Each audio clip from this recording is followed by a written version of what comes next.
All right, welcome.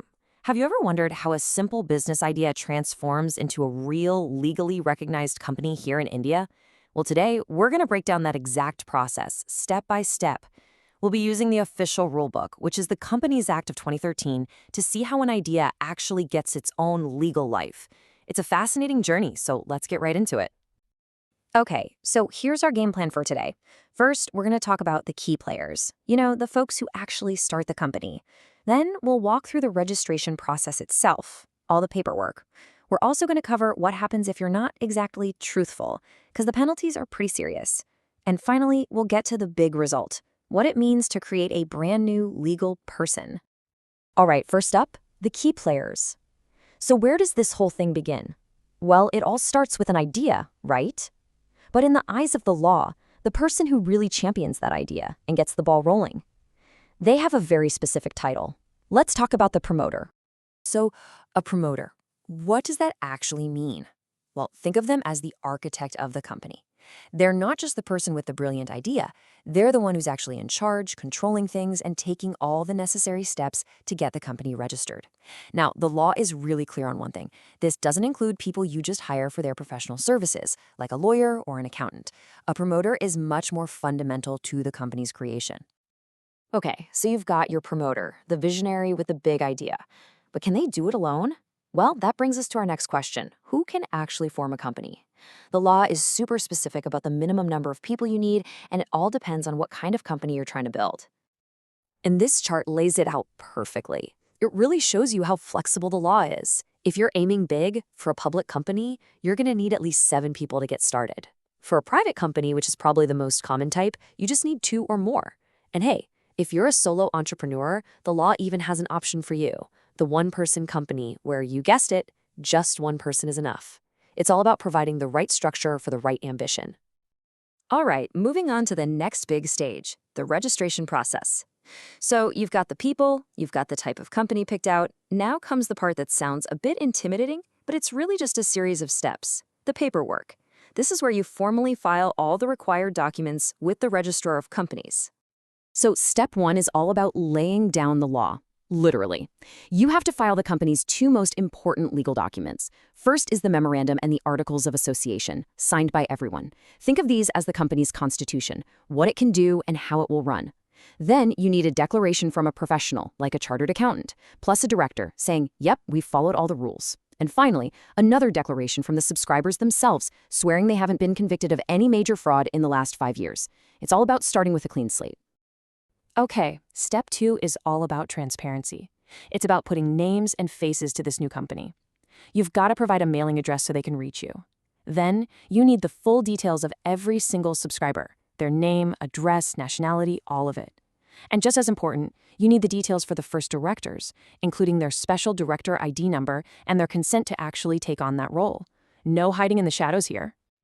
And then, if you've done everything correctly, if all that paperwork checks out, success. The registrar gives you the holy grail, the certificate of incorporation.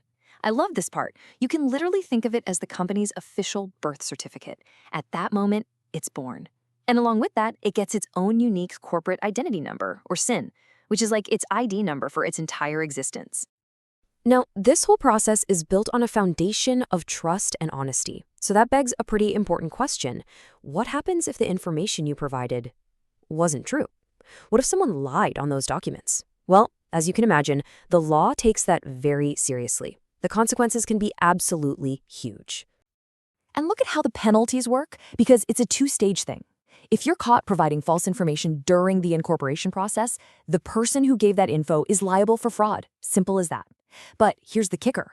If the company's already formed and then they discover the fraud, the net gets cast way wider. Now it's not just one person. The promoters, the first directors, and anyone who signed that false declaration, they're all on the hook for fraud under Section 44(7).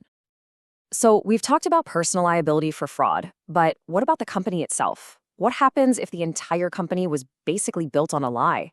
Well, in that case, a special legal body called the tribunal can get involved, and they have some really serious powers. And I'm not kidding. These are some heavy-duty actions the tribunal can take. They can step in and regulate the company's management. They can make the members' liability unlimited, which is a huge deal. They can literally remove the company's name from the official register, making it disappear. Or they can order the ultimate penalty. The company gets wound up, completely dissolved. It's basically the corporate death penalty. Okay, but let's get back to the good news. Let's assume you've done everything correctly and honestly. What's the result?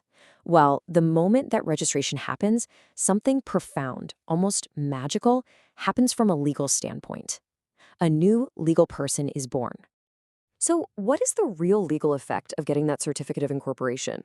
I mean, it's more than just a piece of paper that says you exist, right? What does it truly create in the eyes of the law? And this quote from a famous case says it all. The company becomes a legal person separate and distinct from its members. This is probably the most important concept in all of corporate law.